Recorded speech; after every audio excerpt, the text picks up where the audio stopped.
BTR news चेनेलाव गासैखौबो बरायबाय। आंनि चेनेलखौ subscribe खालायाखैबा subscribe खालायदो आरो बे खाथिनि बेल आइकन बेलखौबो थुनानै होदो जाहाथे गोदान भिडिअ हगारनाय सिगां नटिफिकेसन सौहैनाय बायदियै।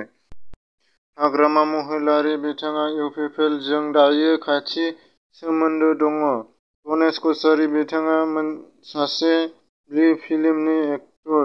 गणेश कछारी देरहायोब्ला तामुलपुरनि आइजोफोरखौ गाज्रि नोजोरजों नायगोन। गणेश कछारी बिथाङा देरहायोब्ला बाहागो लागोन। बे बाथ्राखौ बुंदों बिटिआरनि मावफुं सोद्रोमा राकेश ब्रह्म बिथाङा। बिटिआरनि गाहाय मावफुं सोद्रोमा प्रमद बर' बिथाङा खौरां मेल खालामदों।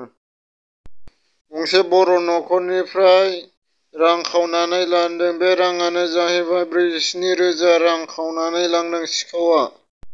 नाजानाय थायोब्ला जाफुंसार जानो हायो। बिदिनो मुसलपुरनि सासे लाइमोनआ फिसा पावार प्रडाक्टरखौ लुफुंनो हादों। बे प्रडाक्टरनि गेजेरजों गासै 170 केभि मोब्लिब दिहुननो हादों।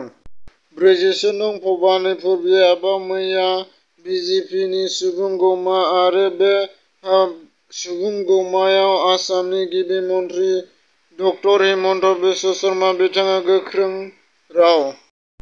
बारग' एनडिएफिफोरा 4 लाख रांनि थाखाय सोमावसाराखैमोन आरो बर' हारिनि थाखाय जौगानायनि खामानि मावलांनो आरो बर' हारिनि थाखाय गोग्गानाय लाबोनो थाखाय खामानि मावदोंमोन। नाथाय माखासे बारग' एनडिएफिफोरा खुद्रिखांदों जे माखासे जेलाव थाबोनायखौ दाबो सोख'नानै होआखै। बेनि थाखायनो लेङाइ मावफुं सोद्रोमा गबिन्द बसुमतारीनि मुसुखा सावदों।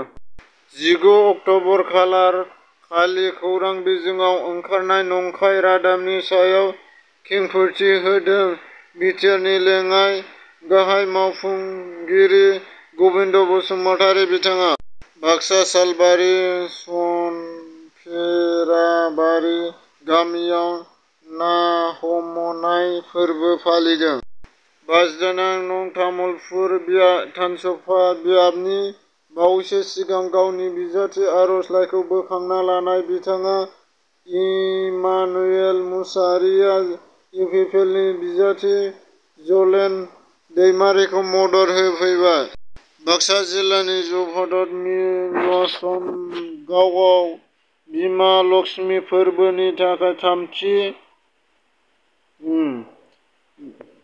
नावनि जाब्रबथायजों गोमानानै थानाय आइजोखौ मोनफिनबाय।